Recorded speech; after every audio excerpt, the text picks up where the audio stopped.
book fan. Welcome back, all you four-color funny book aficionados. This is USComics Cast HQ for all things comic book connected. We are John and Charlie Rivera, co-founders of USComics Cast. Charlie, happy comic book day, you son of a bitch. Happy comic book day. How dare you? Happy comic book day to you and to everyone listening and watching today. As always, we are brought to you by Bad Mary Band and Sergeant Finesse Gaming. If you haven't done so already, please hit that comment section like an abusive Viltrumite father who just ran out of mustache oil, and it's November 1st. John. Word. I feel like the last 12 hours of my life have been Viltrumite whooping worthy of greatness. Are you even okay right now? No. Your level of endorphins and fucking happy juice just coursing through your fucking veins in your poor body. As if my life couldn't get better. We got Christian on the chat live. Christian! From the secret stash. Word. John, when I tell you that Ghostbuster trailer, getting a teaser for a teaser yesterday, to then drop the trailer at like 9 a.m. this morning, it became 2,000 people sending me the link. Here's the thing, my beautiful friends. I know, because I was basically stalking Sony all morning. And I just kept refreshing their YouTube page. That was embarrassing how many times I kept on going back and back. I was hitting that shit like I had points in the flick. Yeah, like you were trying to get the stats. Come on, Summer House. There is, look at Bougie Baby. We had the Bougie Baby. The truth is, there's always this knot in my stomach before something I love gets a new chapter. Sure. It's very hard. And despite my personality, like especially with entertainment, I try to stay positive. I try to be optimistic. I know it does not fit. Yeah, all right. Nice to meet you. It's a whole new leaf. So I don't even know who he is. The big thing for me was I'm never going to hold something to what brought it to the dance. That feels a little bit like the 1994, the Rangers win the Stanley Cup. That's my first real year paying attention to the playoffs, and I'm gifted. Oh my I'm God. gifted with a shot from my brother, pretty illegal at the time, because I'm so very innocent and young. But also, my first season with the Rangers was the season that they won the cup. The first and last time Charlie has seen them win the Stanley Cup. They have another 10 years grace period. I just kind of need them to show up and try hard. If anybody from fucking MSG is listening to that comment, don't listen to him, because I have many more decades than him on the slap the shit. Charlie, it was a huge. I don't want this whole thing to be about Ghostbusters, but if anyone could not fucking figure it out, the Ghostbusters teaser trailer dropped to huge acclaim. And like Christian said, it's good. Christian knows. Christian is a man who has literally chased down Ecto-1s in the street. But then did you... I'm not mad about that decision either. That was the right thing to do. Did you grab your shield, your sword, and your Triforce? Because then they're like, oh, by the way, it's live action Zelda movie. Charlie, today was news upon news. What in the upon news? Actual fuck? And regarding that, the 2-second drop and I have for that is some people bumped into the fact that it was live action. I have the best animated version of it. It's fucking the video game. Like, I can control the movie on the Switch. Well, give me some shit I can't do on my own, which is like... Can I just say this officially? Is it that Zelda's the girl? Because everyone knows that. No. All right. It is, if you're out there watching this or listening to this program, and your thought is, oh, we're getting a live-action Zelda... but we already have seen... Shut the fuck up. Shut the fuck up. Not only are you not allowed to watch the Zelda flick, you're no longer allowed to watch this. So, bounce. Get out. More is better. More is better. More does feel better. Again, maybe we do a crossover. We do Elsa versus Ghostbusters now. Then after Zelda 2, we do Zelda versus Elsa. Who called the big bad Elsa? Yeah. That is... Dynamite. That is just swell. With that being said, man. Well done, pal. Not the biggest news coming out, I think, this week. And no, it's not people saying like, Marvel's isn't going to make any money because we don't love Brie Larson for some reason because we're Also, wrong. can I say something? And if you're out there and you're sitting back saying, I like this version of you. Just kidding. John, Charlie? I think part of the reason there's some Marvel fatigue might be because when you turn to the small screen, they just keep giving you gift after gift on fucking Amazon Prime. 2 weeks ago, last week, I couldn't help but talk about how good Gen V was. Sure. Which the finale somehow managed to live up to the entire season, which I thought was an impossible thing to do. Gen V was all right. I thought, have you finished it? I did, of But course. literally when I got to the finish line, I was like, well, there's no way that they like synced.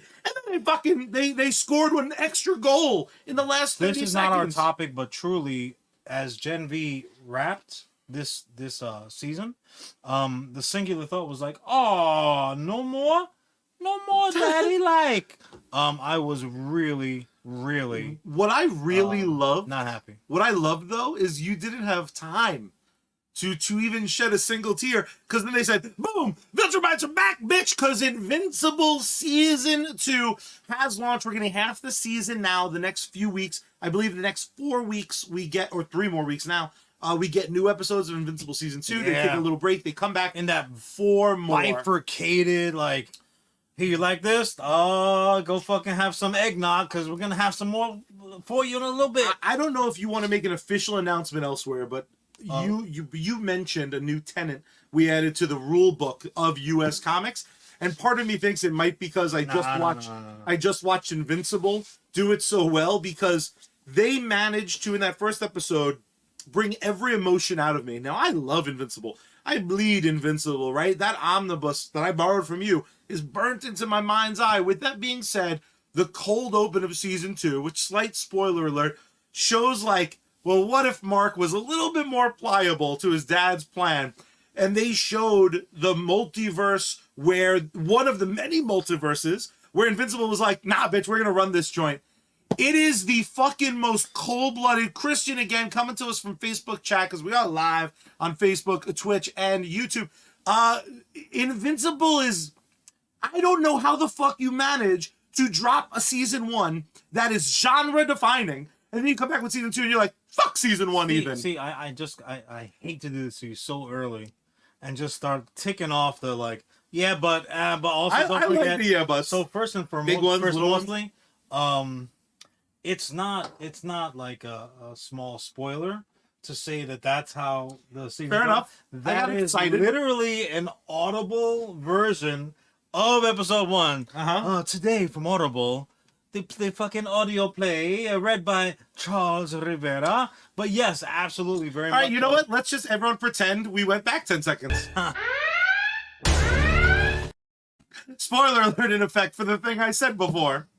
Is that not how that works? Honestly, with Invincible, much like with most of this content, I read the damn books first, so I'm sitting back like, oh, this is gonna be good. I will take umbrage with the idea that this is genre defining, because really, in my esteemed estimation, I've esteemed it myself. No, I don't think that it's genre defining. I would say it's too early. It's too early. Are they off to a hell of a fucking start? Absolutely. You don't think season 1 changed the landscape of animated superhero product forever? No. Let me ask you this. All respect to the DC animated product. What would you say? And for the record, I love Invincible. Love the funny books. Love the animated. Oh, I like when we love disagree. Love them. But let me ask you this. Visually, what does Invincible look like? The cartoon. It almost looks like a cross between the old Spider-Man cartoon and the Superman cartoon. Okay. From like the 90s. Respectfully, I'll disagree. It looks like the daytime version of Batman the Animated Series. The way that characters move is very, very much like Batman the Animated Series, which, again, is Mount Rushmore type shit. Totally. So, to me, it's a compliment to say this animation style, the way that they depict everything, even the fucking buildings in some cases, to me, I'm like Batman the Animated Series. Now, that being said... I totally agree with that. Now, that being said, where else is it going to define? The fucking physicality of it, the bloodshed, the boom, bang, pow of it all. And what does that remind you of, if anything? Mortal Kombat. I want you to take it. I want you to look to the horizon, the land of the rising sun. That shit has anime written all over that's it. true. So in Japan, they have been doing it in this style. But we know we don't count any origins of things. We completely disregard America, America. All right, America. Fair enough. Well, no, for Charlie me, is putting on his Star Spangled Drawers. for me, I do really feel like Ellis is right again. It was the tick ultimately that That's right. usurped it all. And Ellis is also right. The kingdom of the planet of the apes. You talk about some shit I wanted, forgot I wanted, and then instantly remembered how bad I wanted it. Can I just say that the planet of the apes has the only fucking nepotism that I can really get behind. I'm like, well, who's your father? Yo, you got my butt, son. I am with you all day. Chimpanzee John is Talking on with board. You're like, Pull on a Superman on your wrist. Oh, I'm a kill kid. For me, the brilliance of Invincible, specifically how they set up the first episode of season 2. Yeah. I like, It's a gotcha moment. but more than that, what I like is it sets beautifully the stage, even beyond the opening scene. It really sets up what I suspect the theme of the season is, which is Mark isn't okay. We have a superhero. We have a Why wouldn't he be okay? Yeah, exactly. We're still talking Invincible, Christian. The thing about the character Invincible that I find the most appealing Is that his last name is Grayson? is that it's Grayson. Mark Grayson for the win.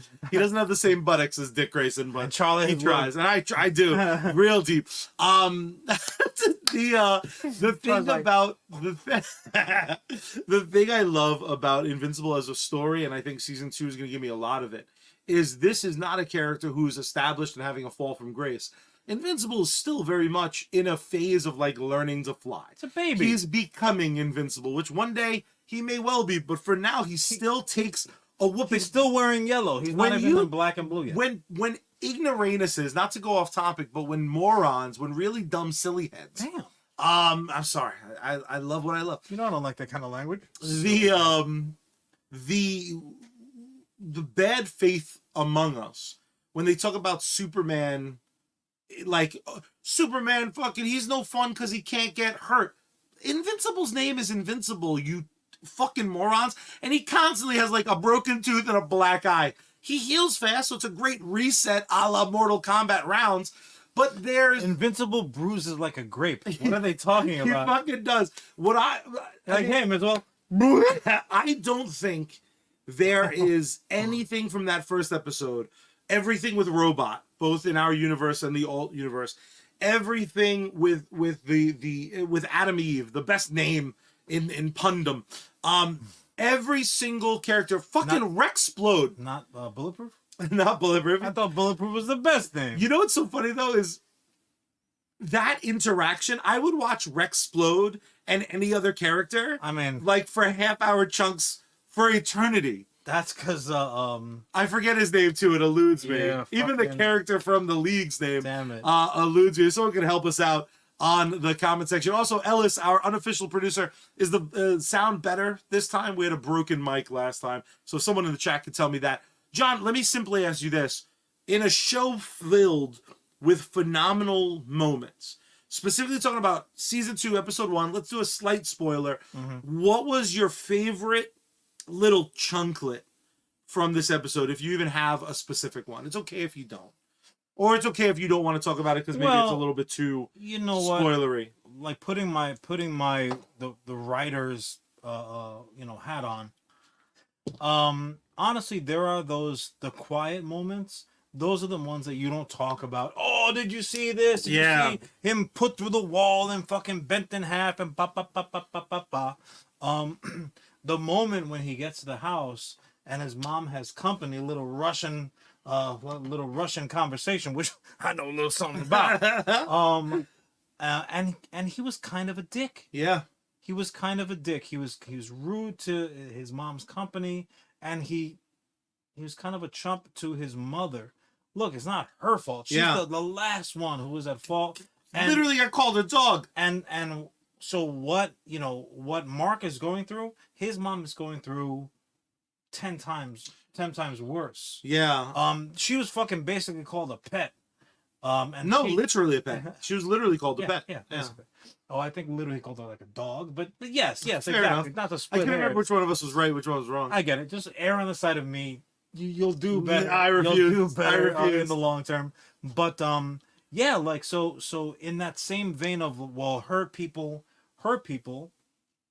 But the truth of the matter is where he was coming from, and Christian, with all due respect, the beating that he took at the hands of his pops, I think is comes up short in terms of the pain from the fear that he will turn into his father. And then the fucking show, spoiler, blah, blah, blah. The show has the balls to be like, oh, yeah, you know that thing that he's afraid of? Yeah, no, it happens. It actually is It a happens fucking. most of the time. Most of the time, that's exactly what happens. So he's right to fear that. And I'm like, oh shit, does that mean that there's actually something under the bed right now? And then if I step on a crack, I'll break my mom's back in reality? Yeah. Because you're in trouble, lady, if that's true. That those are the type of things where bait and switch, that's their fucking that's their bread and butter. They will bait and switch you till the cows come home. You know what I found? The comic and of course the adaptation, because it is very, very faithful. Charlie is like a monster. He's like, oh, it's even better. Well, I think Can't have one without the other. of course, but I do think it would be a shame. Obviously, it's a disaster when it's less than. When it's only as good as, there is something about my mind filling in the blanks that you have to compete with. So when I read the book and I make up the panels in between, like I don't just take it as screenshots in my head. It's kind of But they're all motion. booty shots, bro. Hey man, Mark Grayson got a nice butt. Just because it's not Dick Grayson quality, you can't all be Nightwing, man. You can't all fuck right, man. No, sincerely, what I love, man. what I love about the animation, even with its simplicity, they're able to work in details that make a second viewing so worth it. I didn't realize that scene with his mom and the friend, they are crushing wine. Like they pour the glass and it's like to the top, and no one drinks wine for the first cup, like fucking filler. Maybe us a couple times, maybe just me alone outside the fire. Charlie, what is that wine glass of a straw in it? Those tiny details plus the hurt people of it all. Yeah. I had a lump in my throat when they did a very quick scene with Mark and his girlfriend, because with everything going on and me kind of knowing where the story goes, there are things to know. Like there's notable things that probably will happen because the show is so accurate to the books, right? But seeing a moment of like, yeah, we're gonna go to college, like knowing that a lot of this hope that these characters have, these animated fictional characters have, that I've already read the adventures of, soup to nuts. I read the whole fucking story. And the nuts? And the nuts, especially the nuts. What up, Dick Grayson? Knowing that they had this moment that most likely won't have an opportunity to actually happen. Knowing the burden of being a hero that's already occurring for Mark. Absolutely the case. Oh, I love it so much. I love anguish. It runs through the narrative of hero. That's the reason why I think we worship heroes. Right? Like true heroes. We worship them not so much even for what they can do, but what they're willing to do for us, right? For the have-nots. They're willing to fucking suffer to protect us, even more so than they are willing to punch someone halfway across the globe, or to fucking, throw down on the moon, or to go talk to an alien in space and kind of, protect us from an alien invasion. Yeah, that's all well and good, but if I can fly, wear a cape, and, well, he doesn't wear a cape, but, you know what I'm saying? Like, if I had these abilities, yeah, granted, there's a payoff physically, and God knows this character pays the physical price, but also as well as the one common thread of hero storytelling is nothing comes free. There's no magic pill you're gonna fucking take. Yeah. Look at the Matrix of it all. You look at Neo's journey. Motherfucker paid and paid and paid and paid. He took the last fucking frame. He took that pill. That pill was not a special power fucking vitamin. That pill was an obligation. That pill was a bill. Yeah. Right? The pill was a bill. Oh shit. And the same exact thing runs through the supernatural, the superhero, all those genres. If you're the hero, motherfucker, that bill is gonna come due. They're gonna plunk it down on the table in front of you, and you can't be like, oh, I'm just gonna run to the bathroom and then hope that it gets paid by the time you get back. That never works. So now, one thing that's super unique, not to totally change gears, Do it. one thing that's super unique about Invincible is that it has the benefit of having a lot of characters that are wink and nods to characters from Marvel, DC, Image, All of itself, even, right? Literally all. So there's shorthand to these characters. Now, some people have said that Invincible is able, the show and the comic are only able to have such filled worlds, right? When we're dropped into season 1, it's a full world. There's their Justice League, And there's it's a their story X-Men. in progress. Very much so. The argument has been made that that's a benefit of only not how that benefit only comes because you have people who are like Batman. My argument for the new DC when it comes out is I hope James Gunn does in fact throw us in the middle of an established story. Sure. Because if the knockoff Batman doesn't need a fucking setup, you know who doesn't need? Bruce doesn't need a setup. Well, like, Martian Manhunter doesn't need a setup. In my opinion, I think we've established that that's very much going to be the case. and I hope so, because I do think Invincible, and I'm curious your take on this, has a huge cast that they're very not afraid to use. Again, adding Bulletproof to the team, right?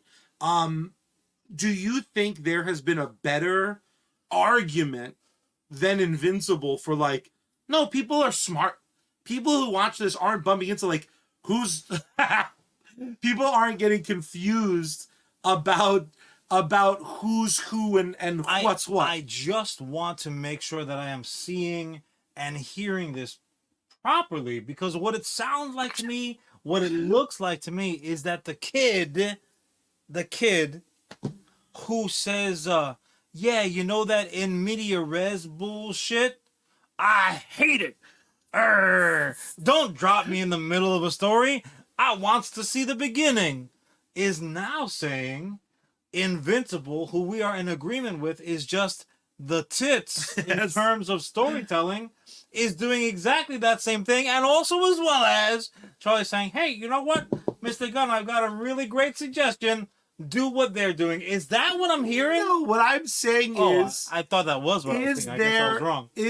I mean, again, I'm mostly changing the way I'm saying it because it hurt my feelings. What I'm saying is, has any product proven that more aggressively than this? I fucking bump into nothing. Yes. Even Christian bringing up again from Facebook, Facebook popping tonight, Donald being so casually alive as an audience member. All I did was, oh fuck, he's alive. It wasn't an oh fuck, it's alive. And the reason I ask that is because Marvel's having this fucking crises, and DC had it before, where they were just like, if we don't hold everyone's hand for every second of this fucking journey, they'll get lost. And yet you have people on Amazon Prime, who everyone is fucking Amazon. It's not like a nerd audience is the only one watching it. It's heavily being advertised. It's like number 2 watch. You don't get to number 2 with just a superhero fucking audience. I'm sorry, you don't. Not everything's fucking Endgame. Endgame was a false narrative because a lot of nerds saw it 12 times. Funny enough, number 1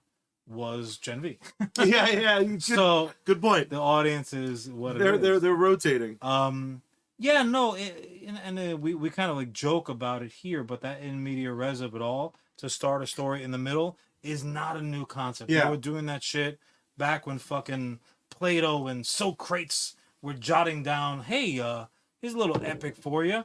No, it's not new. It's just that, you know, like Ellis chimed in. Ellis said, hey, I like origin stories. And I would say, Ellis, me too, absolutely. But if we have seen it 100 times in a row, I never need to see Peter Parker get bit by the spider again. I never need to see Uncle Ben go down. However, when they do it in the storytelling mode of like, oh, well, Miles Morales living through that story, this is how that variation played out. That's interesting to me. I'm like, okay, show me Spider number 42. Show me how that shit all plays out. Show me how Prowler has got to go down so that he's got to become who he's going to become. That's interesting. But starting the story in the middle was something like Invincible, where not a handful, not most of, literally every fucking character, with the exception of the human characters, to a degree, They absolutely are. They're archetypes, guys. Yeah. They're archetypes of characters that we as comic book readers and watchers and listeners too are already familiar with. So if anything, what they're doing is they're telling a more interesting story with the toys that we already had. We own these toys already, and I say fucking more power to you, because I know two motherfuckers who are looking to do something very similar.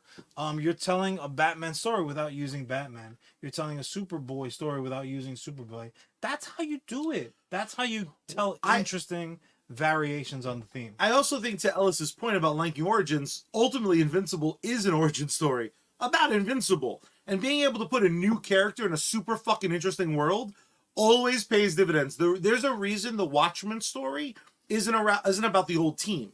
It's not about Night Owl 1, because I need to already... Let's talk about fucking Night Owl 2's return. All you need to know is that they were. Exactly. And I think both those versions work. What I love about something like Invincible is it's the most fun because it allows the readers and the non-readers to enter this third option, right? Because the retelling isn't necessarily... Sometimes readers. So what's amazing is a Christian who's fucking too busy dropping scripts left, right, and sideways and helping run Smodcastle and being such an integral part of Silent Bob's Secret Stash. He brings up a theory like maybe this is maybe this is another world we're keeping our eyes on, and this isn't even our mark yet. Which I love the fact that if we were in person, I could talk about that with Christian for fucking hours, just that theory. Yep. And that's what I love about these translations. And this is why I said to you a couple weeks ago I was super nervous about the Invincible live action film. And now I'm fucking not, because that's just another lens, another revision. I'm so excited for it. I want, as time dwindles down, I want your final thought about the beginning, because we are going to come back, and once the season wraps, we'll give it a couple weeks. Then we'll meet up. So it's a long time from now, because the 8 episodes spread. But I do want to come back. We'll be back in 2024. Exactly. What is your big takeaway or your big thought from the beginning of season 2? Well, we had a little bit of this conversation a doesn't count if we're not getting paid for it. I mean, then nothing counts. A few days prior, I had spoken to Charlie, and anyone who's familiar with us from day one, USComics storytelling. We have a Bible that we keep, not just about character names and who they are and kind of what their backgrounds are, which is dynamite. Heard it might be available soon. Absolutely. But also, as well as we have like commandments. We're gonna do this. We're not gonna do that. Blah blah blah blah blah. Dead is dead. So all shit like that. And one of the things I came to the table with, really only because of kind of exhaustion of it all, I said, Charlie, no multiverse for our storytelling.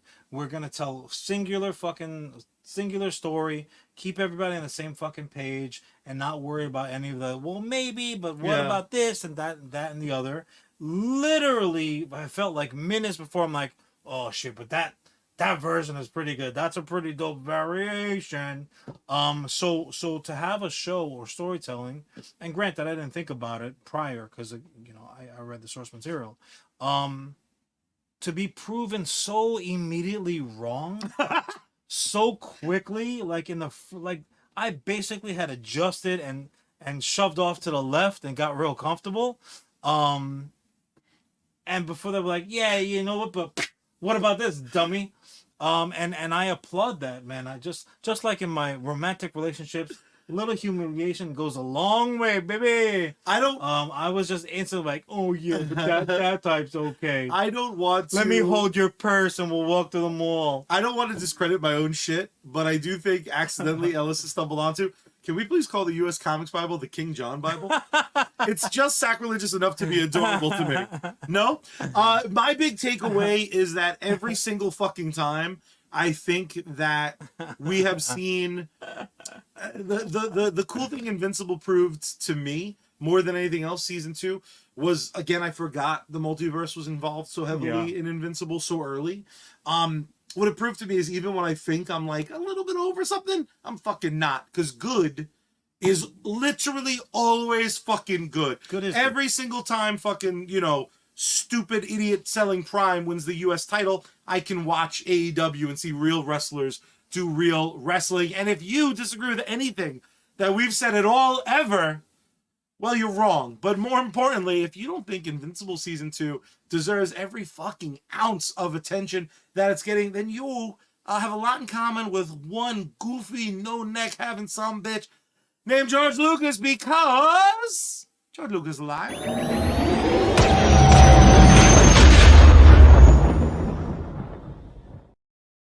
Because Han shot first, baby. 1800 and citrus. Good luck. God damn it. Trying to kill me. So gross. What the fuck? That was legitimately disgusting. That tasted...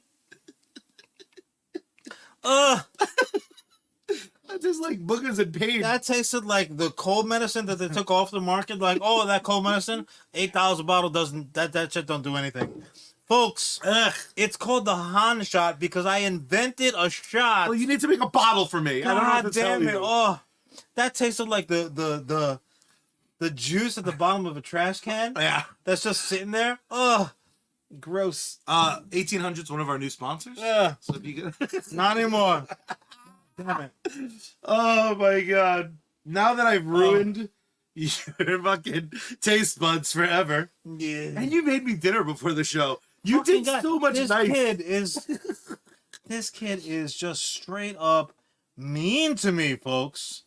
Not cool. Not cool by you. My bad. Shame on you. I was trying to give you something other than straight 1800.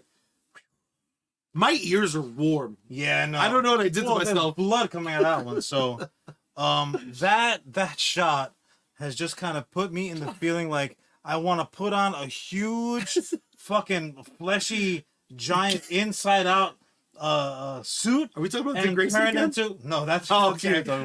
I just want to grow to like 50, 60 feet tall and just barefoot step on your head and crush you like a little grape. Guys, I'm not just tearing up because of the awful shot that Charlie made me imbibe. Guys, Attack on Titan is over. It's over. It's donezo. Or is it? It is. I speak fluent Japanese. It's done. It's fucking done.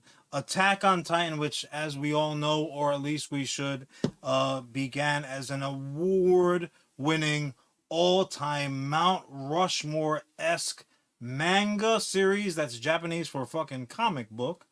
Was then so quick stupid history.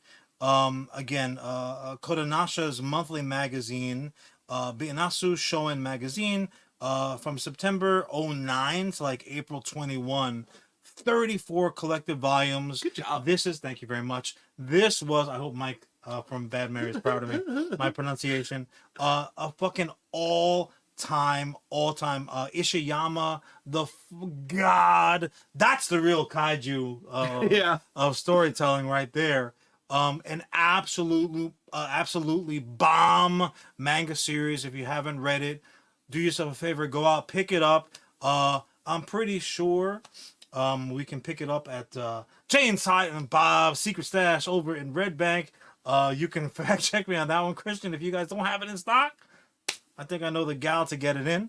But the adaptation, which absolutely fucking any small corner of the world that was not on its toes for the manga series woke up out of their hibernation for the. They felt the tremor. They said, "Oh!"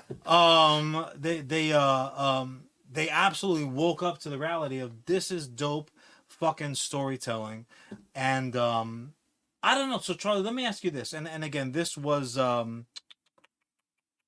it was produced the season 2013. Yes. Right. So it was relatively close. It wasn't, the manga wasn't hanging around very long. We were like, oh shit, anime series, here we go. Like, I'm gonna draw the shit out of that. So Charlie, real quick before we do our 100th episode of Friends montage, when did Attack on Titan first come into your purview? So it was the right before the Let me cartoon. put the soundtrack on for this one. Do it. I can't tell which Which track's gonna be. right before the cartoon came out. I hate that. I feel like you're gonna like if I feed a puppy, it's gonna make me cry. It's gonna make me very emotional. Oh my god. If a bird puts a scarf around my neck, I'm fucked. No, there was a big anime boom right before Attack on Titan kind of premiered. So the book was constantly like put in my face as like, you have to learn to read manga. You have to learn how to read. You have to read first. And it was like right after my 2013. I was well into my Scott Pilgrim obsession, so it was like a very easy manga to jump into. Yeah. I didn't though, because I'm a fucking ignoramus. So it took until the cartoon, and when that mania hit, I was on board for that very first season. So I was constantly being bombarded with like, you're missing this amazing thing, you stupid idiot. And I was like, I am a stupid idiot. I will say this though, I was very proud. I watched the subtitled first season, so I didn't wait till they redubbed it. So if anyone, this is a trick. This is your way out of the labyrinth. If you were pre Big Titty Jen. When they know. If you're in the labyrinth and like, oh, which one's telling the truth?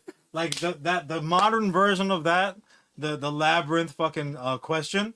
It's not which guy's telling the truth and which guy's lying. The question they're gonna ask you is, so is that, should I watch the subtitled anime or should I watch the fucking terrible English voiceover version? I think you get from my demeanor. The proper answer is watch the big titted version. Watch the original language, because that's the one that's acted properly. That's the one that had a director that knew the source material. And then, you know what? Do us all a favor and read a little bit. Read the fucking subtitles. And earn the story. Forever, dubs yes, never. Yes, Ellis. Ellis more lined up with the boys. Ellis just got his first patch. But yeah, so I am proud of you for that. Yeah. You were one of the people screaming, like, read this, by the way. I don't want to let the moment pass without giving credit. One of the most aggressive, read this! And I was like, I'm busy doing 2013 things. So in any case, if you're living under a rock, and I only learned today that several of my very good friends are indeed living under the rock, because I'm like, hey, did you catch Attack on Titan finale? They were like, oh, what's Attack on Titan? And I just, no, people don't know this about you. Drunk. The podcast, anyone who hasn't spent a lot of Christian Ellis, I don't think they know this about you. You're one of the worst disappointed walkaways on her. Like, it gets cold, it starts to drizzle a little bit. It's like the end of every other Rocky film. Your dismissal of people who are unaware of a thing that you have decided everyone should be aware of. Basically, I will hit you with the emotional version of sitting at a bad wedding and be like, taking money. Really no open bar? Yes. Yeah, but you know what though? It also affords me the opportunity to do like my man Jesus. Your favorite thing? So like, oh, sit down, my son. Let me tell you a little story. If life were a musical, that would be all of your songs. You have all of us be like, Attack on Titan is a show based on a manga from long ago. Why did I all of a sudden turn into Hugh Jackman? Like, because of the fucking mustache and the newsy cap. That's right. You look like you're Newsy 2, Electric Boogaloo. Yeah, that's right. In any case, back to the point. Fucking showman over here. One of the biggest concerns for someone like myself who absolutely love the source material, sticking the landing, and you know what it is, when adaptations happen, it's an adaptation. It's not always a one-for-one recreation, just an anime. You gave me those disappointed eyes just now. The ones I was just telling you about. Yeah. You were just like, no, that's not it. I was like, it's not even just the look. It's the look. Yep, done. Then motherfuckers know. They know where they stand. So you go in the corner and you feel guilt. My bad. I start, if I love source material as much as I want the next flavor, the next variation of it. I love this restaurant. Let me see what other dishes I can order off the menu type of stuff. When it comes down, it's plunked down in front of me. I'm like, oh, this better be as good as. I'm not greedy. I'm not one of those guys like, this is going to be even better. Yeah. Just give me as good as, and I'm going to walk away satiated. I'll tip nice. I'll even have a little cheesecake and coffee on my way out the door. Do you allow? I have like an 80% rule. Like if you give me 80% of what came before you, I'll take it. That's because you are a quintessential list maker. So you need to have like formulas and like, well, if 80%, then we can probably get the car up to the proper speed and then shoot through fucking time and space. No, Doc, we can't. Good job selling your family's legacy so you can build some bullshit coke dealer's car into a pseudo time machine and then took your dog into it. Doc Brown is a monster, but that's neither here nor there. No, I want it as good as or better. So 100% or 110%. That's my math. And yet in the same breath, you're like, but I don't expect too much. You want a 110? No, here's the thing, Charlie. I don't think that's too much.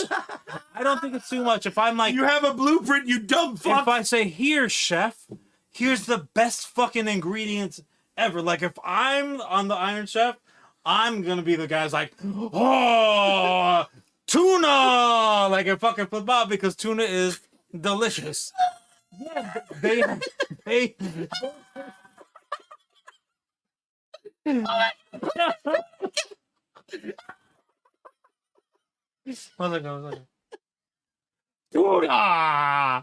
Yeah, man, you do that tuna right, you're gonna eat good for weeks.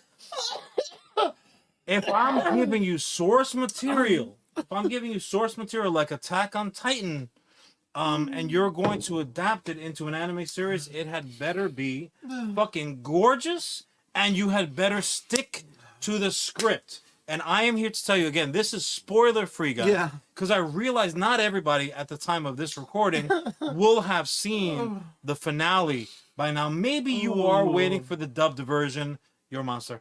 Maybe you've just been a little bit busy. You haven't gotten around to it. Or maybe you are like one of the millions of people that went to watch it on Crunchyroll. Oh, no. Which is a dynamite website, which I'll highly be promoting shortly. That went out to watch the finale on Crunchyroll. And they were like, nope. Sorry, motherfucker. Attack on Titan didn't just crush families and walls and houses and shit like that. It crashed servers. Because Crunchyroll could not handle the traffic to watch this flick. How fucking to watch awesome! This hour-and-a-half long finale, which is how you do it, ladies and gentlemen. That's how you do it. You want to pay back someone for their, for their loyalty, for sticking with you through almost 100 fucking episodes of storytelling, Charlie. Almost 100 storytelling episodes. That is massive. That is all time. And I could have gone with even more. Which they kind of teased a little bit, but we won't talk about that. No, no teaser. No, rather spoilers. But I will say this. Yeah. And this is what was most important. Joker stream up in the Joker was probably watching that Attack on Titan finale, which is the reason why he says that he's late. Joker, whenever you get here is when the party starts. That's true. So don't worry about that, brother. We always love having you in chat. Always. But that being said, I can say right here, absolutely, I can say right here that the thing that I was most concerned with, my only real fear, not an inside-out giant titan, not a fucking, not a new designation of kaiju running around, not an all-white fucking ODM jacket. No, none of that. My concern was when, as is very often the case, when something beloved comes to an end, people tend to chirp. I don't think they really mean it. I think they almost can't help it. Yeah. And what they're really complaining about is not necessarily how something that they love, admittedly, how they love, how it ended. They're just hurt because it ended. Interesting. Period. So if something, it's like, if your high school, if your high school crush that you actually got to say yes to go into the prom with you, says after the prom, you know what, I think it's best if we're just friends. And in your heart, like Bitches. 5 minutes before that, you're like, oh, I love this bitch. Oh, I can see going all the way. We're just gonna be friends. But she got a fat ass though. That's what we tend to do when something is taken away from us. We kind of tend to naysay it a little bit. So I will say this: Interesting. while I loved the way that the manga series ended, my concern was that, like George R.R. Martin is doing, if he ever finishes the initial Game of Thrones Kills run, everybody. no, but he was saying like, oh well, they didn't like it on the show. We're gonna end it differently in the book. I was afraid that they were gonna do a reverse and say, well, and not everybody. We didn't get 100% love. Well, because of the ending. the manga had some controversy. Well, yeah, but not yes, controversy. That's not the right word. Not really. Had some people that didn't like it. Some people had something to say. Why did I try to elevate it? I'm not sure. There were some people that burnt down their house because of it. But things were universally glowing up until that point, really, in my opinion.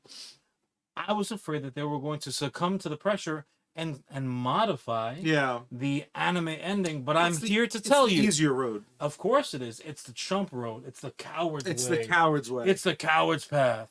I'm here to tell you this is the only real thing that could really be classified as a spoiler. They didn't do it. They said, "Oh, word? Oh, really? Tough shit." Oh, you didn't like it? Tough shit. Fuck yourself. Oh, you didn't like it? Here's an animated version of it. Matter of fact, a little fucking bit longer. And I was so proud. I was so proud at that moment. Not just that I had the good taste to be into something that was universally beloved. Like, I don't like typically being part of the crowd. Matter of fact, I get a little suspicious. Like, one too many people like this. If a dummy is like, oh, I like that, then I'm like, then I don't. I must have made a mistaken. Luckily with Attack on Titan, you could be like, is it just the uniforms? Because it's usually just the uniforms. I'm like, is it because the ODM was in Fortnite? Is that why? That's why I almost stopped liking it. Fucking ODMs in Fortnite can suck my ass. Oh my god, I'm so wait till those fucking come back. Ooh, that's a little bit of a challenge. Were you into that? Ellis is asking about Evangelion. That's actually a little bit of a deep dive, Ellis. It's a great question. Matter of fact, I wanted we have to bring Ellis on for like an anime only. Well, that's what I'm saying. So Ellis could probably talk about Crunchyroll even better than I can. They're delicious. I'm gonna. It's a service. I'm going to talk about them a little bit. Actually, now I'll elevate it. I think we made our point on Attack on Titan. I mean, I don't think I said anything, but I have an enthusiastic smile. Well, no, I asked you how you came across it, but I'm going to ask you about the finale. So Crunchyroll literally takes like every fucking anime that there is and puts it at your fingertips for a very low monthly, which, you know, they deserve. A couple shekels. But, you know, Ellis, and I'm sure you would agree, the thing about anime is we use the restaurant analogy before.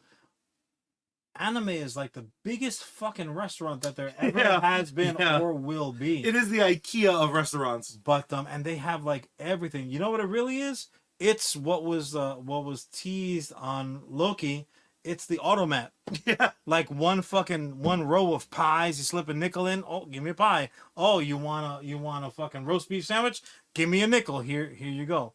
But so I'll throw it right back to you, Charlie. What was your reaction? And I realized that you haven't imbibed all of it, but certainly you saw the beginning. How did the end hit you? So I started a rewatch of all of it not too long ago. Okay. So the first season, I thought I was going to be ready for this new season to watch it straight through. So I think over the last 6 months, I've watched 3 seasons and 5 seasons total, I think.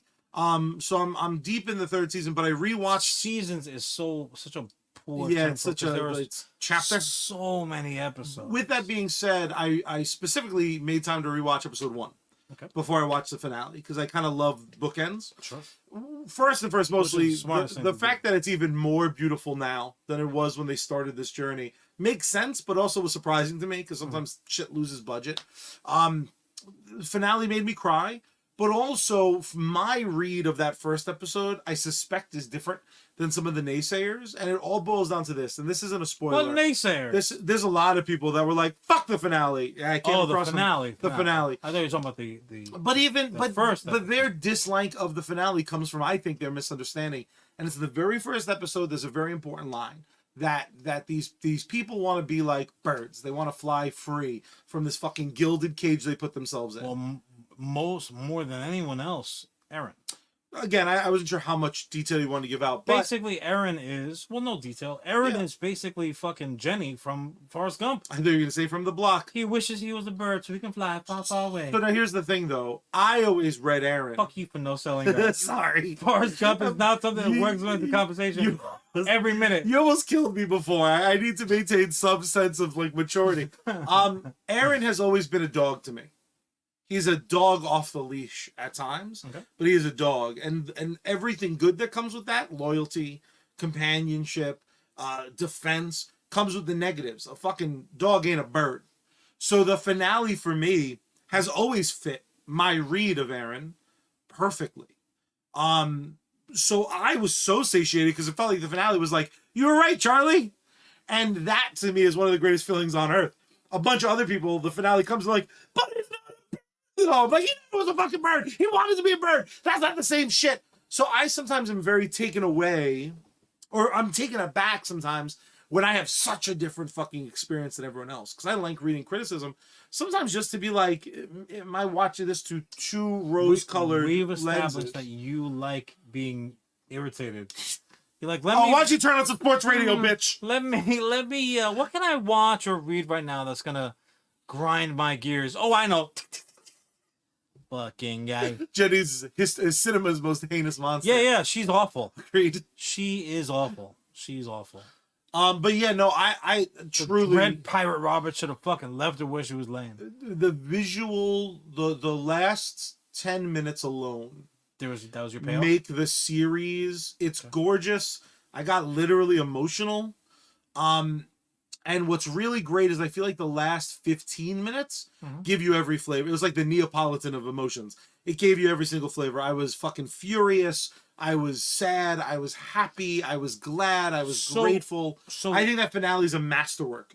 Shipping them from literally the first episode is something that was never really lost, right? They weren't Ross and Rachel. This was not like a will they won't they. This wasn't an on again off again. This was two fucking characters who were going through the shit. They were going through it. Joker. Joker, man, they took this to the limit. Man, they took it to the fucking final. They were like that last runner that just finished the New York Marathon 5 minutes ago. They took it down, and what was interesting, and what Charlie is alluding to, is that kind of like secretly on the down low, they ended it exactly where it began. Because life is a loop, life is a circle. I don't know how deep of a dive you had done with it prior, or if they touched on it on the seasons that you caught up on, rewatched. But the actual beginning of all this, like when there were kings and shit like that, that's literally what is alluded to. To the point where it's a little bit of a wink and a nod to the audience, thinking like, again though? Yeah. But I'm here to tell you, no. Run it back. They will not. They just won't. Now that's not to say that I think it was an emotional marker more than if the story progresses past where the last time we see what happens, because just because the camera's off, that doesn't mean that like, oh well, all those characters wink out of existence. Maybe there is another chapter of that story, but no, I don't think that we're gonna be getting it at least anytime soon. So about that, I think it comes down to desire. I think what's great is they have such a fleshed out world that you have from the moment that the first part of the last scene, right? Because the last scene is pretty fucking long. There's a huge time period that I think you could tell a story anywhere in there, if so inclined. The world very much blocks. There were like months and fucking. And now the more. other thing is also they kind of did that cool thing where they were like, and in 5,000 years, here's what's going on. On the large, like, so we're talking about like a very microscopic storytelling, but on the larger scope, humans are humans. Yeah. Right? Like the best part Humans about are good at human. humans just humaning all over the place, and sometimes you can watch them do it through the windows. Sometimes you're Ohio, sometimes you're everywhere else. So, the bigger story is humans are the monsters, right? You can have giant fucking 5-story flesh shoots on, but the monsters are the ones zipping through the air and the ODM equipment, because after everything that happens, after everything that will continue to happen, and whatever the fucking supernatural of it all, parasites and fucking magic beans and all kinds of shit like that, fucking humans will still clash with humans. That should be the day after 9/11, when everybody had American flags up and down every road you drove. That should have been a worldwide feeling after this fucking Titan, this Titan scourge finally wrapped up. But it wasn't. They was still humans, people fighting fucking people. Only the cows and the fucking birds and the trees didn't give a fuck. Like, look, they're a mess. And that is the universal truth. Like, that's the real shit that comes out. And if you even spend 5 seconds watching the news nowadays, you will see, oh shit, we are an aggressive, fucking self-hating species. And if you tell me a narrative, almost like the first Matrix that didn't work, like, yeah, we tried to make a perfect Matrix, and there was no disease, and there was no war, and there was no fucking famine, and humans rejected it. Like, nope, this is some bullshit. Yeah. That's the truest shit that Matrix ever. It's like me in a relationship. I got real sus. If your last name isn't Grayson, Charlie is not in it for the long term. True. But yeah, final thought. I think obviously, Joker again hit the fucking nail on the head. Humans are humans until magically they are mutants like Miss Marvel in the MCU. Damn straight. They will do their very best to fix their costumes, because sometimes they're just dumb as shit. Love the manga, love the anime, love the finale. Also, as well as, I love Crunchyroll. Unsolicited. God bless unsolicited. Crunchyroll. Fucking Crunchyroll has made all of this amazing content available to us at our fucking fingertips. And I will say this is like my final thought. There's a reason why there's frankly no need for the continued adventures of Attack on Titan, because the next Attack on Titan is already out there. There is a fucking bomb manga series dominating the charts and people's attention and imagination over in Land of the Rising Sun, Japan, and that is Kaiju number 8. It's called. It's an amazing manga series. I think they're already adapting that. They're adapting it as we speak. You can expect to see the Kaiju number 8 fucking anime series mid 2024. Fuck so yeah, I don't have to read again. So that fuck reading. The next Attack on Titan is already on the way, and I can tell you from my personal experience, dynamite. Just write the book forward. Stop making me read backwards. That's what I bump into. That's some good shit. What I love, Keep your eyes peeled. What I love about this shit is you're about 6 months away from manga being so important to you. You're like, I'm gonna learn how to read Japanese just to read these fucking books 6 weeks earlier. Like, they print them in English super fast. Listen, pronunciation matters. It's true. You know what else matters? What? Paying some fucking bills, John. Word. Normally I do that thing where I'm like, brands are stupid, but you guys get the drill. Yeah. We're not gonna send you down a road that's not worthwhile. We're not just talking about random brands. Crunchyroll deserves the shout out. We're gonna give them the shout out. Damn straight. But today we're once again brought to you by one of our absolute favorite bands. That of course is Bad Mary. You heard them during the intro. You're gonna hear them again at the end of the show. If you're wondering where else you can catch their act, you can follow them over at Bad Mary Band across all social media platforms. You can support them over on patreon.com/Bad Mary Band. You can stay up to date at badmary.com for merch and upcoming performances. But John, everyone knows it, but I'll say it again. My absolute favorite part is their entire discography is available across all music streaming services. So you should buy their shit, but also you can just kind of listen to their tunage anywhere. And also check them out live. They fucking put on an amazing live show. It does beg the question, where we dropping? With Sergeant Finesse. You can find him currently gaming almost exclusively on kick.com right now. Though he is getting in a few games here and there, still on Facebook. Why, I'm not sure. Facebook gaming is what it is. He's playing actually he's playing the new WoW expansion, or rather the new WoW playable, downloadable, fucking whatever. But there's several expansions coming out in the near future, so he's a WoW head again. Still playing a fuckload of New World. He's playing a lot of the new Call of Duty fucking expansion. I can't even keep up. Sarge, though, he's a day one fucking supporter. Taught us a lot about what we're doing here. So check out the Sarge. Also, as well as if you're into some heavy shooting, running, and gunning Fortnite action, follow the king, fucking Jokers _stream _ over on Twitch. Joker, if you're still here, I want you to run. God damn it. All right, so the next time that we come on, we're gonna have Joker's creator code. Oh, fuck yeah. That anyone who even spends a little bit of time fucking around on Fortnite, Joker does it better than anybody else. He laughs at our no build mode. He is just a master. That's because he's fucking scared. He's not here. You're a fucking coward, Joke Stream. You're afraid of my skills, bitch. Charlie's talking shit up and down the halls of Arkham, knowing that those fucking doors. Yeah, right. The hall. I'm outside the fucking fence. Looks like you live where Dracula lives. But yeah, he's fucking outstanding. We're gonna get that creator code. Fucking follow him. Check him out on Twitch. Throw his creator code in your little inbox on your gaming devices. Do the right thing. He always does the right thing by us. Fucking dynamite streamer. And also Crunchyroll. Did I mention Crunchyroll? You did. Crunchyroll, dynamite, fucking the only source to checking out the anime in its pure, unadulterated format. Japanese. It also gets fucking weird. Just throw in a keyword. I threw in volleyball once, and I'm like, this show fucking rips. Like this. Here it is. Volleyball ninjas from space. John, it's also, it's a little sacrilegious to talk Christmas prior to Turkey Day, but I'm gonna fucking do it because it's for a good cause. John, do you hate children? Depends like needy, cute children? No. They got a little bit of soot on their face.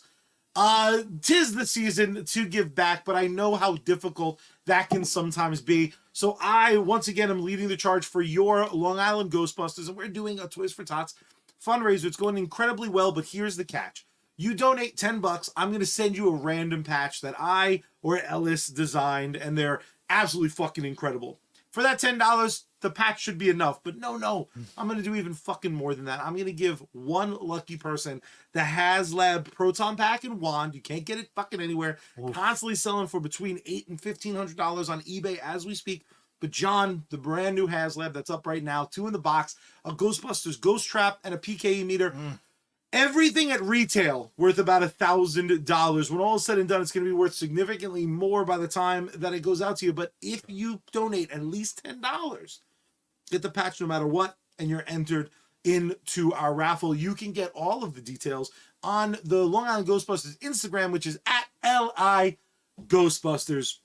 Can't be more simple than that. 100%. The cost of the pack, the cost of the wand, the cost of the PKE and the trap completely being absorbed. So 1-to-1. You give us $1, that $1 is going to go buy a kid a fucking toy for the holidays. And how can anything be better than that? Well, maybe there's one thing. John, can you go ahead and hit that elevator button for me?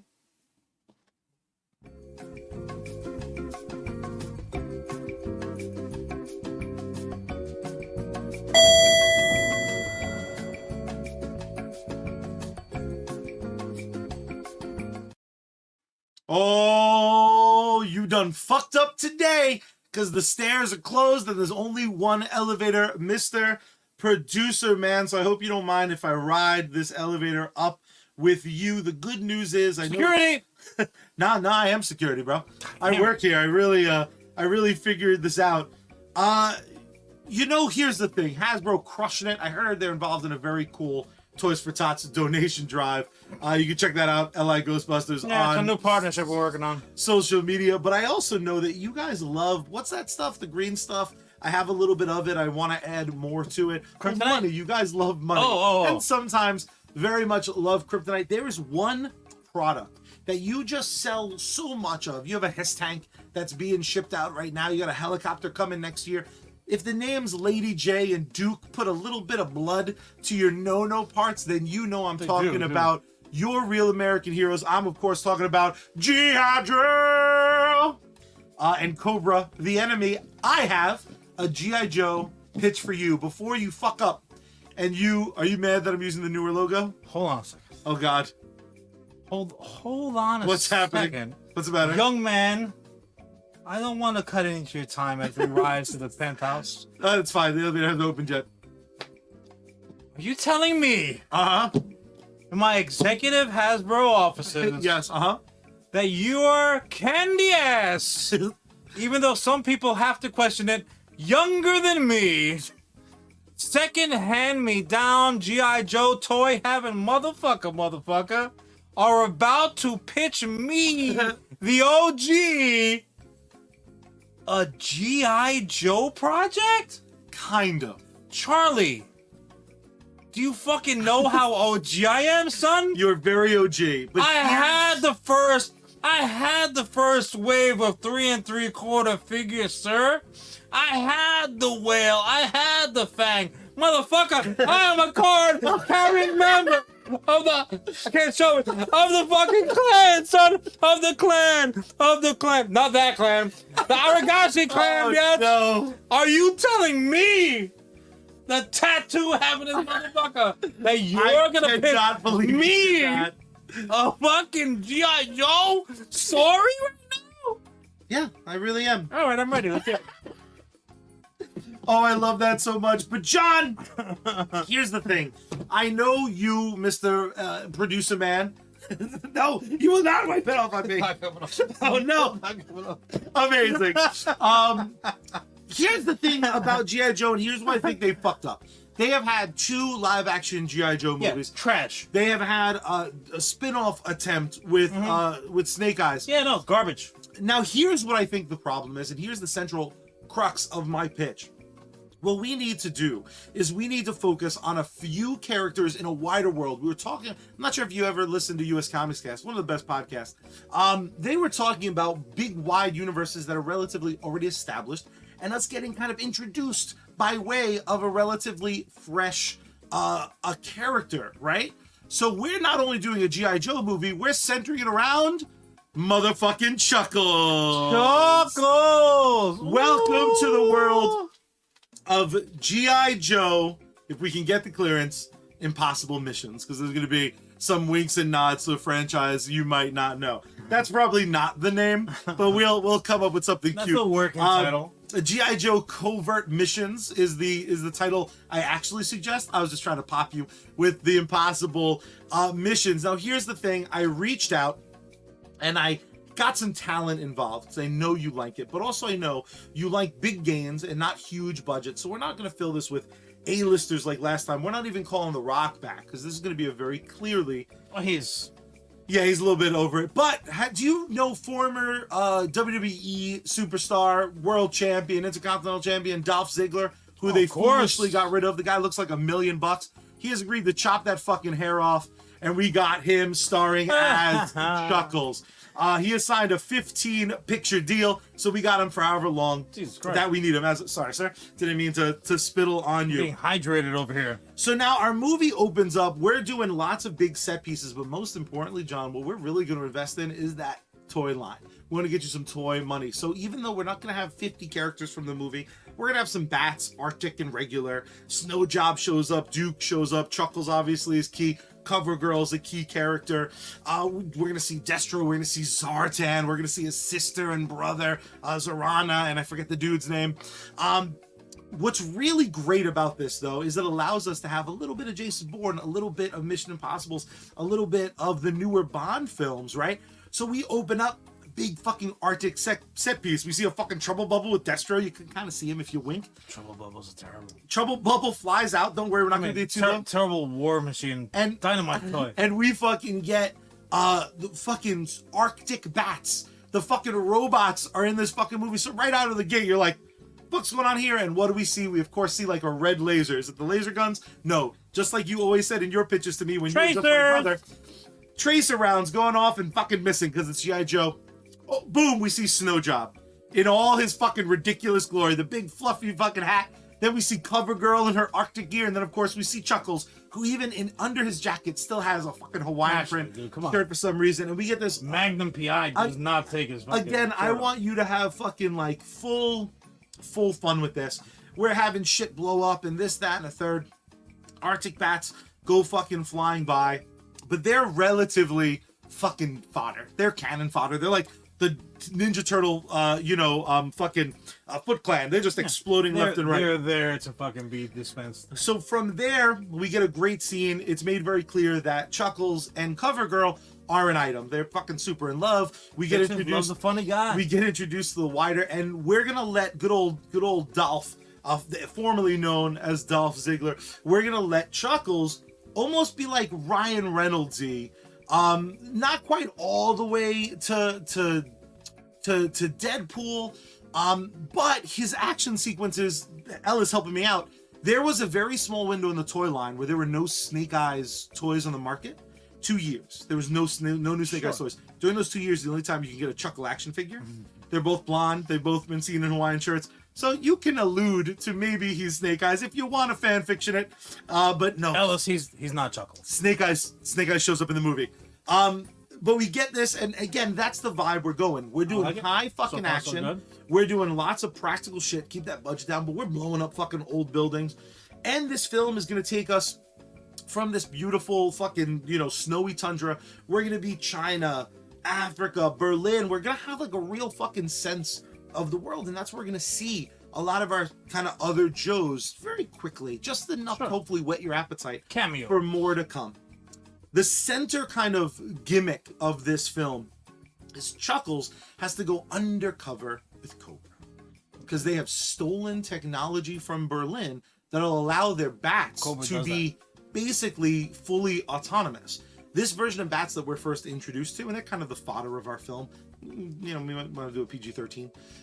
They are ultimately kind of stupid. They're fucking droids, but it's not like fucking, they're Ed 209, and we're trying to get fucking Johnny Fives. You know what I mean? We want them to have some autonomy, a will to fucking live. And of course, in our third act, that's what fucking happens. Chuckles ultimately kind of fails his mission.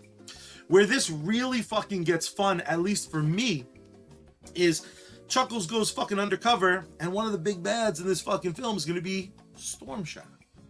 Whose Storm Shadow is just the baddest of badasses. And there's this new Crimson Guard played by Chuckles, who like can kind of fucking go, bro. Other than Storm Shadow and Snake Eyes, Chuckles don't fuck around. He's a bad fucking ass. So Storm, by definition, really all of the G.I. Joes. Exactly right, which we kind of can even have that conversation with CoverGirl. And also, I want to make it very clear, CoverGirl features a lot in this film, and it's fucking awesome. She is as beautiful as she is a fucking badass. At one point, we have her fucking rocking with dusters, and she's just fucking people up like some Cobra fucking guys or whatever. So the whole gimmick is Chuckles winds up getting his hands on this fucking the device that'll allow lots of fuckings coming your way. Gets his hands on the device that kind of functions as our gadget of the film. Except he almost did too good of a job. So now Destro's like, fucking roll with me. You're the fucking best. You're gonna rock with me. You're gonna be my number 2, basically. You're my number 2 fodder. Okay. He's like, fuck, there's no way to like destroy this. So he gets him to Cobra as what? As a officer, as a Cobra? So one thing Chuckles does, kind of very borrowed from Mission Impossible, he winds up taking out a Crimson Guard early in the film. He pulled an Andy Jones. He has one of those masks that allow him to fucking look like anybody. Oh. So he finds someone like his height, about his skin color, and he like almost pulls a Zartan. Right? And he does a really fucking good job. It's kind of his thing. He's the undercover guy in G.I. Joe, made very clear by CoverGirl, who kind of also does the same thing, but she's the lady version. In the film, though, again, he kind of becomes the number 2, so he's letting CoverGirl get away, and the plan was for her to take the fucking disc, because they don't want to destroy it. But he did too good of a job. We get another scene, he kind of sneaks away. We're getting into our fucking third act shenanigans. We're gonna get a little sexy. CoverGirl, he's all fucking beat up and shit. And CoverGirl, he takes off the shirt, shows off the abs. We want to get the girls screaming. Maybe he has working out that booty like a Grayson butt, and she puts her arm around him, and we establish in that very first Arctic scene he gets injured.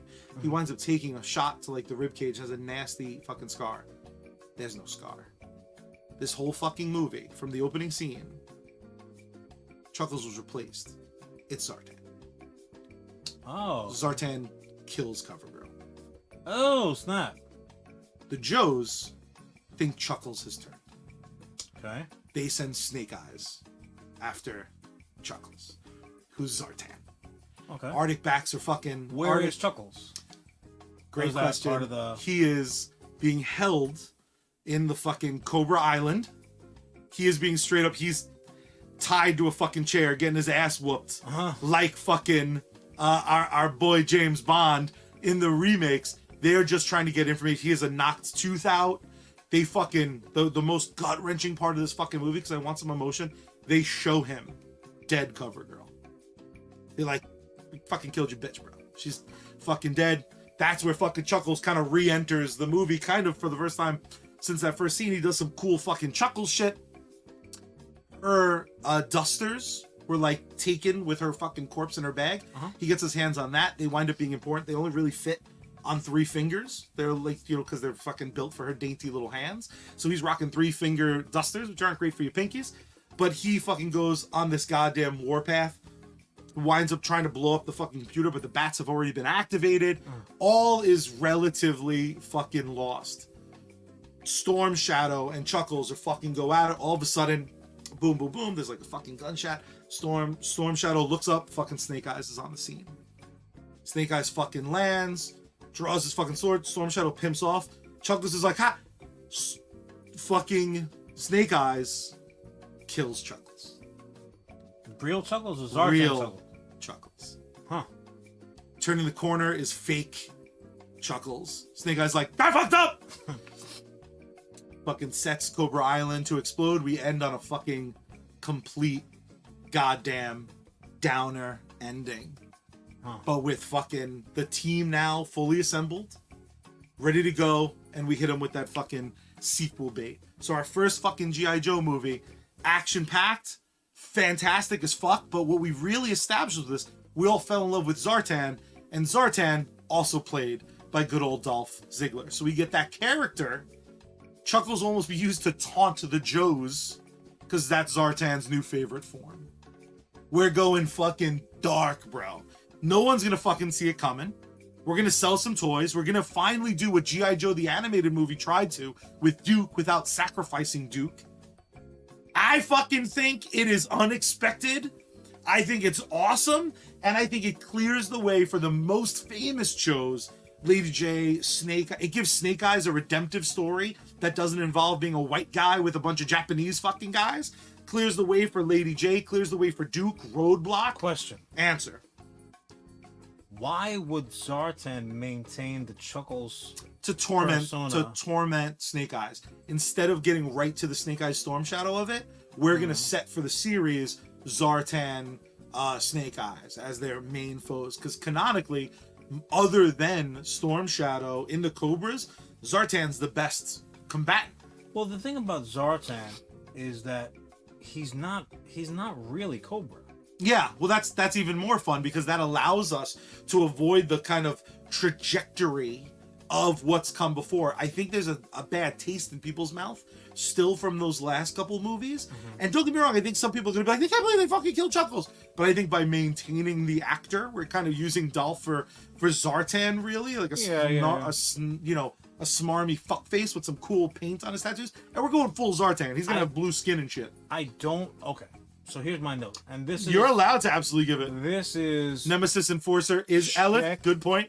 Is in fact the best Cobra combatant. He'll come in later. This is check dependent. I can't let you kill 2 Joes.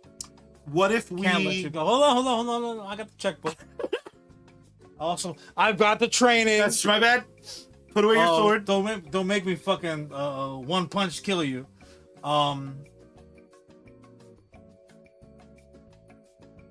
You can't kill CoverGirl. Okay. I will let you kill Chuckles. Now, obviously, anyone who's in the know knows that Chuckles actually kills Cobra Commander. Correct. In the you know, if you're going to be looking at canon, so to speak. Yeah. But I'm willing to sacrifice that. I have a compromise. Hold on. Yeah. What if CoverGirl's cover is blown? Oh. And he has to basically drop his cover in order to prevent them from torturing her. Or is that some too element damsel in distress? Well, it's better than fridging her. That's true. You know what I'm saying? Like we're killing her. Can we invert it? Motivating. Well, can real Chuckles give himself away and we do like a flashback? We just invert that. What do you mean? Where to save Chuckles, CoverGirl sacrifices herself? No. CoverGirl is far more important in the ongoing, which is exactly what we're kind of looking for. Also, I'm saying his cover gets blown, and then CoverGirl has to fucking like give away her disguise in an attempt to save him. That doesn't work. Oh yeah, that's and fine. she thinks she succeeds because Zartan takes a spot. Well, here's the thing. That's the other aspect of it that I want to clarify is, again, Zartan is not really Cobra.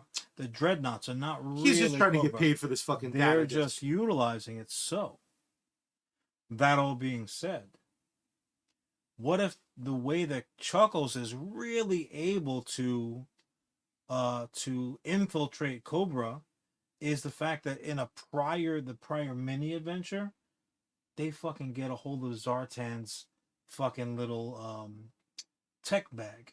Like how he's able to make, again, the Mission Impossible level masks now falls into G.I. Joe. That could be our opening act gimmick. That could be our opening act. And then now, Zartan, you have given motivations, like, that's the guy. I'm going to mess you up, man. So that's going to reintroduce Zartan into the Cobra of it all. Love it. But I will only let you kill Chuckles ultimately. We're going to let CoverGirl survive it all. But if you're willing to acquiesce just a tiny little bit, I think as the Arakashi would tell you, you got a deal, motherfucker. I'm in. We don't know. I'm in the movie. I'm historically willing to sell out at the even hint of financial Charlie gain. comes cheap. Unexpected. I think it was way different than what you maybe thought a G.I. Joe pitch for me would be. But do you agree, as my final thought on my pitch, because you bought it already, no backsies, do you not think that introducing everything without giving all of it away right away, I think it might be the best way to reboot the brand? Just to be clear, for not just myself, my other ninja assassin fucking viewers there, I think ultimately what you're saying is Charlie really loves in media res. If you can tie a story in the middle of the story, Charlie's gonna be a happy, happy boy. That's what I'm hearing. You hear correctly. Woo! Charlie! Why do you take this opportunity to tell the nerds and geeks and comic book freaks how we end each and every episode of US Comics, guys? Would you? I don't mind if I do, because first you gotta turn the power on, then you gotta turn the volume up, then you gotta tune Bad Marion, open up the window wide and scream out into the night sky. Say it, most space guy. We are